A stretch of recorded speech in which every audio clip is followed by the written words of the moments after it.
Hello everyone, this is Josh Winnard, Extension Educator for 4-H and Youth Development in Howard County.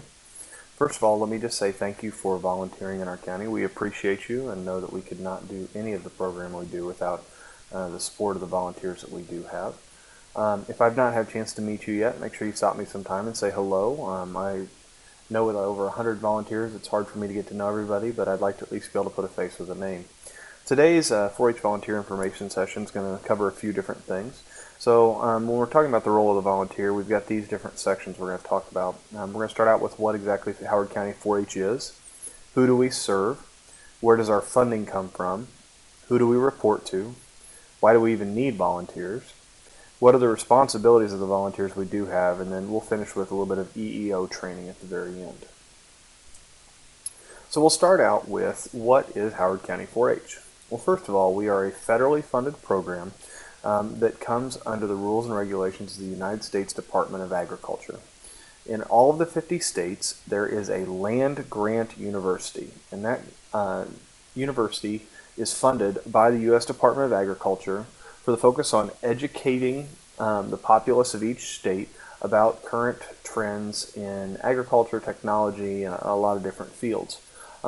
Because we report to the USDA, we have some rules and regulations that we have to follow according to some of the things that we do.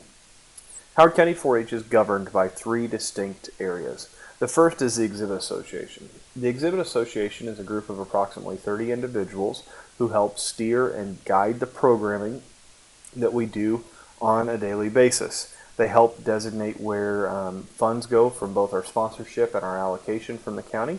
They help guide the overall direction and help us write some of the rules and assign different tasks for the committees that make up our organization. The next part is the Extension Board. The Extension Board is a group of individuals derived from the community who help both evaluate and hold accountable the educators and the programming that comes from all three areas. From myself with 4-H and Youth Development, from Health and Human Sciences, which is done by the Extension Educator Lindsay Pedigo, and then Ag and Natural Resources, which is done by our Extension Director for the county, which is Paul Marcelino. So the Extension Board helps guide our overall programming and helps ensure some accountability with the state that we're maintaining an appropriate level of communication that we need to. The last group that has governance on us is the Purdue State 4-H Office. The Purdue State 4-H Office provides a lot of the overall rules which apply to state and local projects. They also help give us some guidelines as far as what the 4-H year should look like and how it should be structured so that we're consistent across the state. As far as structure of Howard County 4-H, we are uniform with the other counties around the state. Every county will have some kind of exhibit association or 4-H council to help guide programming. Every county has an extension board to help oversee and provide accountability for all of the educators in the office. And then everyone reports back to the state 4-H office. Now, Indiana is that way in all 92 counties, but it varies greatly across the country. In other states, such as Tennessee, all of the programming is done in school, and there are no clubs, and there are no projects taken to state fair, and there's very little done in the way of livestock. Tennessee is much heavier into FFA than they are into 4-H. So across the country, 4-H looks very different. But here in Indiana, if you go from county to county, you'll see a very similar structure. So here is in Howard County, who do we serve? Well, we serve our enrolled 4-Hers. Last year, the number was approximately 651 4-Hers between the ages of K through 12 that participated in club programming and the fair. Now, we serve a lot more youth than that through some of the other programs we do, but that's kids that are enrolled in 4-H and participate in clubs and projects. For 2016-17, even with approximately 2.5 months to go until the final deadline, we're already above 620 youth that are involved in our programming. We expect to see anywhere between 2 and 4% growth from 2015-16 to 2016 and 17. Which would put us right about 664 to 670 youth. We are looking forward to continuing to grow between 2 and 4% every year. Our goal would be within 10 years to be back over 750. As far as who we serve in the community, we do a lot of work in schools. We provide a lot of STEM programming in the 3rd through 8th grades. We also do a lot with personality. We also do some public speaking things, reading projects. We try to get a range of ways that we can educationally help the schools both within the city and within the county to grow in what they do. We also work with Carver Community Center and some of the different groups that they have come through, including the Kokomo Momentum Group. We provide some after-school programming for them in STEM and healthy living each month. And it's a partnership program that we're able to work with the Health and Human Sciences educator to do that.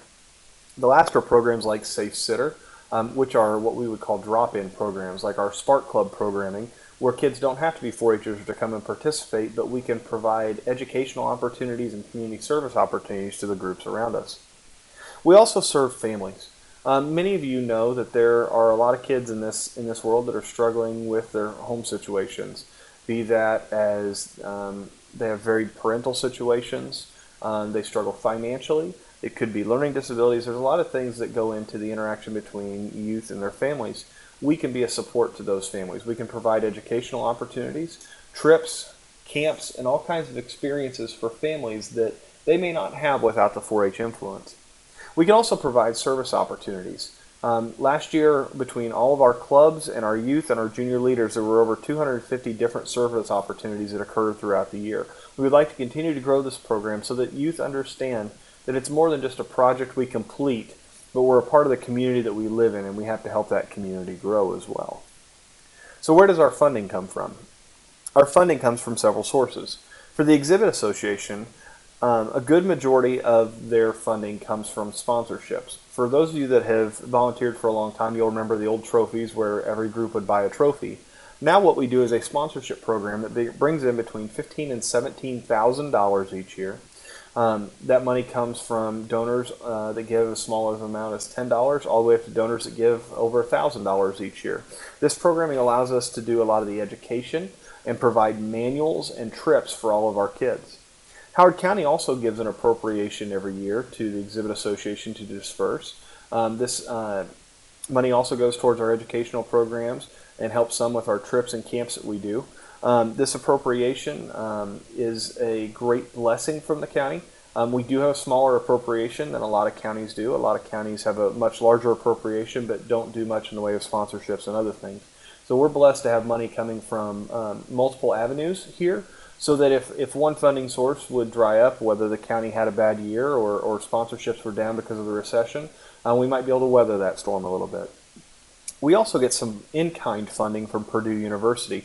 Last year, Purdue University provided me with over 18 days of professional development in a variety of topics that can help me better serve you guys as volunteers and the youth we have in our county. They also provide science materials for us. National Youth Science Day occurs every year in October, and we are provided with 5 of the National Youth Science National Youth Science Day kits. Those kits would run anywhere between $75 and $150 if we had to purchase them individually, and we're given 5 of those each year. Plus, every time that there's a new science initiative, they give a portion of the materials for those science initiatives to the people in the counties. They also provide us with programming. There are many different programs that we have access to and that we're able to use, a lot of them STEM-based, and a lot of on-campus days with those things that are provided by campus at a reduced cost or free to the participants. And then data collection and storage. The campus staff does a large volume of data collection for us and can provide that data back to us at the end of the year to help us not just with the count of people that we have involved, but also with the importance of the different things that they're looking for. Part of the reason that we fill out all the forms we do is that we have the demographic information that can be sent to the USDA. Campus keeps a hold of all of that for us. And so those county and state fees that are paid, that $20, those $5 that are county fees come back to us each year. But the other money, the $15, goes to help provide some of those programs, the computer programs that we use, specifically 4-H Online and Fair Entry. It also helps pay for some of that science curriculum and those kind of things. And it allows the state to help all of us as educators to be more successful and to provide more opportunities for all of you. So who do we report to? Well, in Howard County, it's the big 3 C's. So we report to the Howard County Council, the Howard County Commissioners, and then the citizens of Howard County. And we have to do a good job of communicating what's going on with each of those groups. So to communicate locally, we do a lot of different things. Not only do we communicate by email, phone calls, and letters, we also do what we can to share through the newspapers, of which we have 3 of them here in the county. We also try to share with the local radio stations, specifically WWKI, which has embraced the agriculture side of things we do. We also try to share with our local leaders and our state leaders the impacts that we've had within our community. So with Purdue University, we report to our Department of Extension, which is underneath the College of Ag. We report our numbers of hours that we work with youth and with adults. We also report a few other different metrics. Those results are taken forward and given to the Board of Regents, which control the purse strings for the entire university system of Purdue University. The more effect that we can show at the local level, the more impact that the state group of 4-H has, to the point where we can help influence the amount of dollars that are flowing into the College of Ag to help with everything. The last group is the USDA. The United States Department of Agriculture requires us to be EEO certified, which is equal employment opportunity. And then National 4-H, we also report to them in that we share with them what our demographics are of our individual areas, and they help provide targeted marketing resources to help us to be more successful. So why do we need volunteers in Howard County? Well, first of all, we need volunteers to ensure safety. Now, that's safety for the youth that participate, the other volunteers, the general public. If we tried to run a livestock show at the fair with no volunteers, we could not ensure the safety of either the youth participating, the judge that's in the ring with the youth, or even the audience that's watching those things at times. So we have to make sure that we're ensuring safety both on a large scale and then a small scale as well. So when we're in a club meeting, or we're at a small group meeting with 1 adult and 5 to 6 kids, we're also ensuring the safety of each of those children, not just from themselves, but from outside influences and other things that can go on. We also have to ensure that education occurs. Our job, first and foremost, as a part of the land grant system, is to educate the youth of Howard County. As a 4-H volunteer, our job is always to be providing education, not just a desire to win or to be first or to be the most successful. We want to help youth grow in their abilities in everything we do. We also want to ensure best practices. That means that we're not doing things just because we've always done them that way. There are a lot of new things that have come around that are successful with helping youth understand their potential and helping them to grow, and we want to be using those best practices every chance we get. And by having volunteers in our organization, we're able to use best practices with more youth instead of the educators trying to do it on their own. We also want to provide support to youth. We want to be a foundational support to a youth that may need a good role model, a positive example, or someone just to simply care about them. I also need you to provide support to me as the educator. With over 600 youth involved this year, I cannot possibly reach every single youth that's in every single club. I need you as volunteers to be the boots on the ground, to be the person having that dynamic impact in a youth's life. I also need you to provide support to each other. You have a myriad skills that all of you can share with each other that can help you to grow the youth that you're working with. We also have to we need volunteers to drive programming. By having a large group of volunteers in a large base, we have a lot of different skills that can help us drive programming which fits the youth of our county best. By some of the experiences and the conversations that I've had with some of you as volunteers, we've been able to drive our programming in different directions than where we've been in the past, and that will help us to better serve the youth of Howard County. Because that's what our overall goal is. We need volunteers so that we can do our best to serve the youth of Howard County. Because without our 100+ volunteers, we could not be as effective or reach as many youth as we do now. So let's talk about what the role of some of those volunteers is. For our general volunteers, you're people that we call up to serve when needed. You're a 12-month volunteer. You may be the one that we call in September when we need to move tables. You may be the one that we call the first week of June when we need to have a judge escorted around. You're not project or species specific.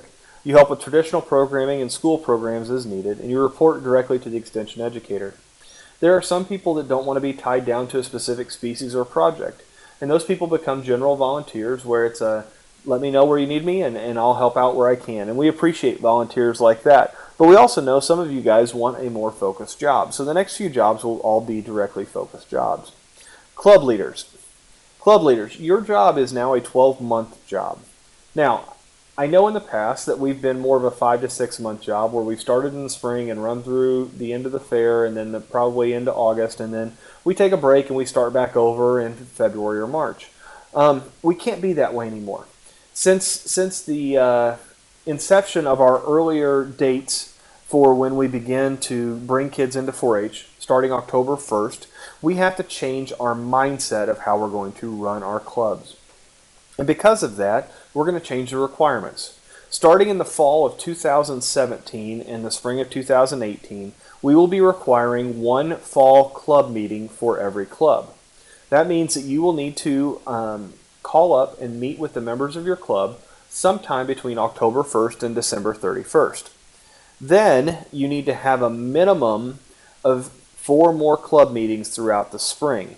The reason being is we want our kids, when they sign up in October and November and December, to begin being engaged with their clubs early.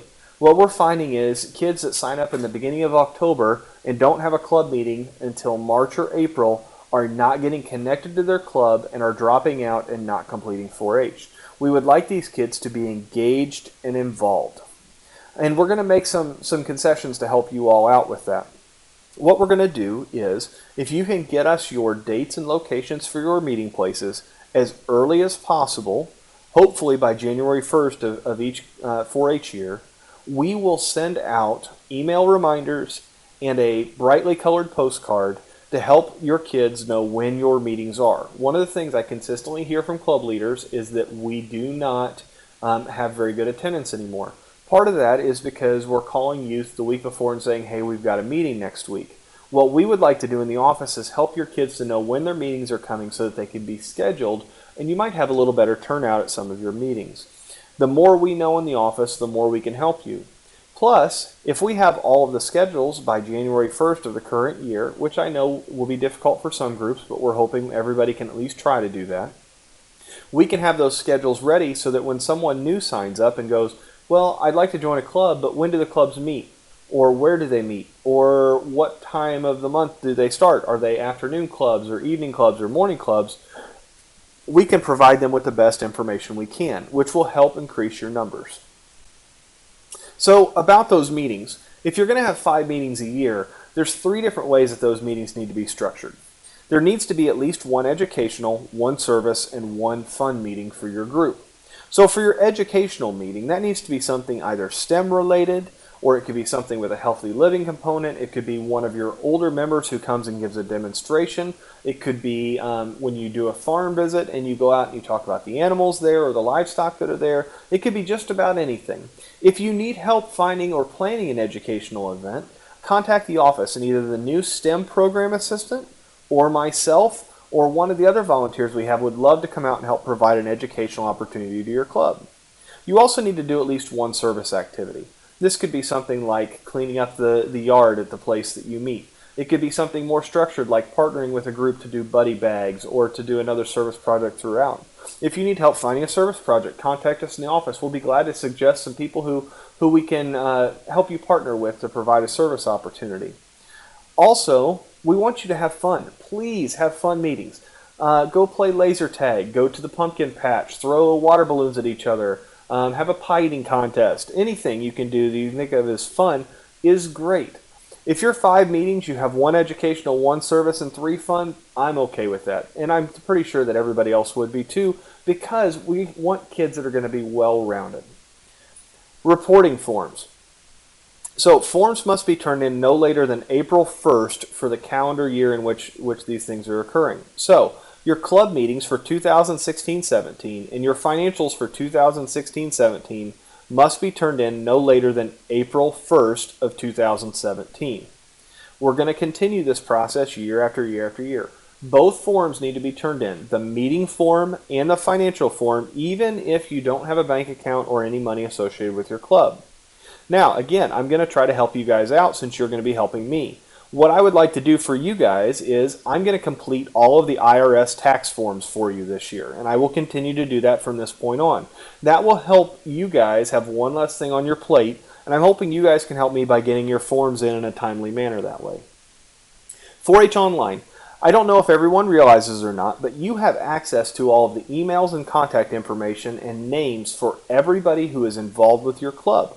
If you will contact Teresa in the office at 765-456-2313 or through email at takeller@purdue.edu, she will help get you set up and ready to be able to email from 4-H Online and contact all of your youth.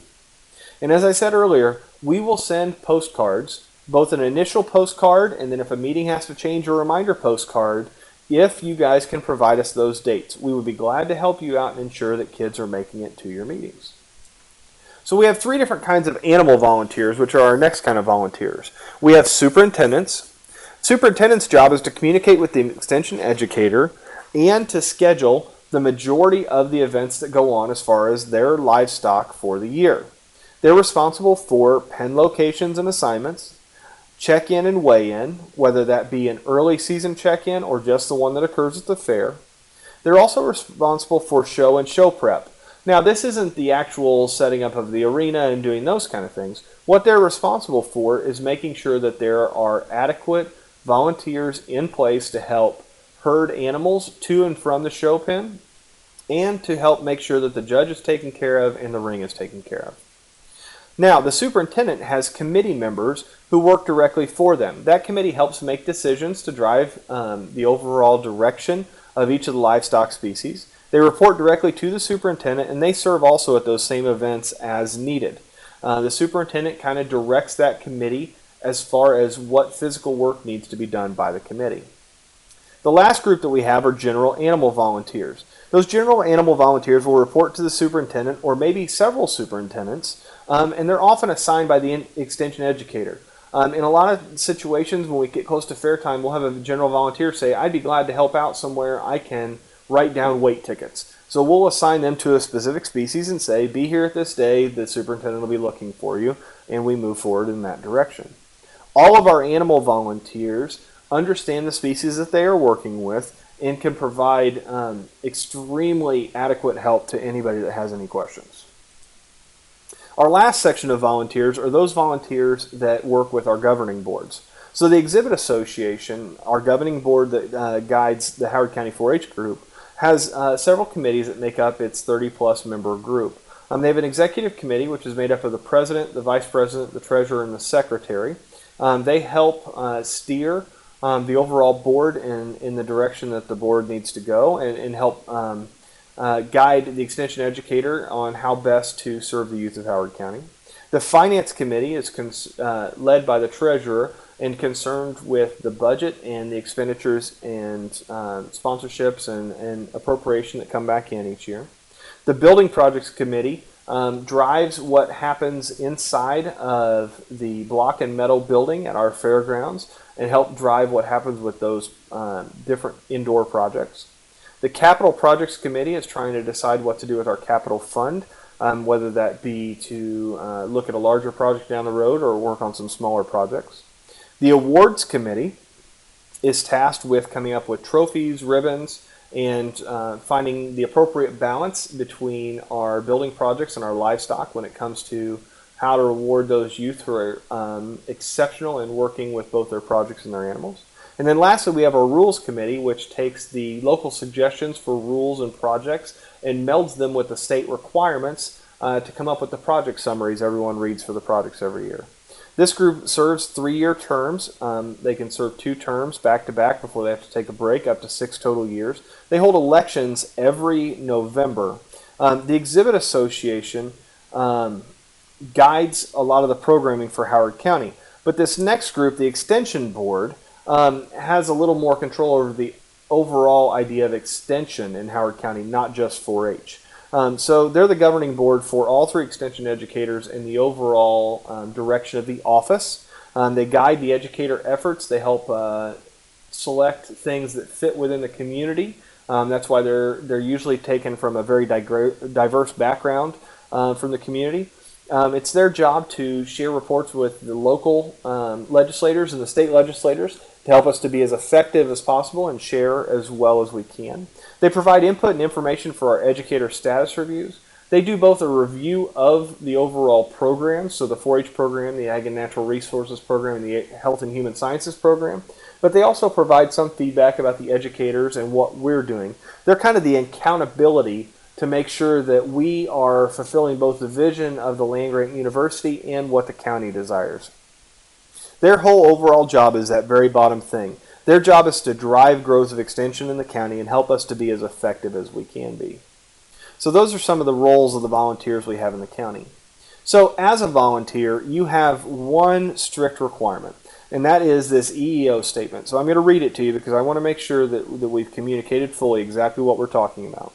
It is the policy of the Purdue University Cooperative Extension Service that all persons have equal opportunity and access to its educational programs, services, activities, and facilities without regard to race, religion, color, sex, age, national origin, or ancestry, marital status, parental status, sexual orientation, disability, or status as a veteran. Purdue University is an affirmative action institution. Now, this underlined part down there, no discrimination may be made for any reason. As a volunteer, you are not allowed to discriminate against any youth for any reason. You are not allowed to discriminate against any other volunteer for any reason. You are not allowed to discriminate against any community member for any reason. This could and will result in your termination as a part of Purdue Extension in Howard County 4-H. You cannot make discrimination against any of those protected groups while serving as a part of our organization. This is a non-negotiable. It is ironclad. This is something that will, if it goes unchecked and occurs, that could result in there not being 4-H in Howard County any longer. We must make sure that we are not discriminating against anyone in our county for those reasons. So, here's my contact information. You've got my email address, my phone number, and Twitter handle. If there's any questions that you have, please feel free to get a hold of me. I'll be glad to help out in any way that I can. I would like to help us to be as successful as we can be, and the only way that can happen is with you all. I appreciate your efforts. You'll notice in the email that you just received that had this link in it, and also in the YouTube video description, that there are 2 forms that must be filled out. You can either fill those out online, or you can come into the office and fill them out. That's up to you. Either way is acceptable. If you have any questions, please get a hold of me. Thank you very much for tuning in, and we look forward to working with you this year. Have a great day.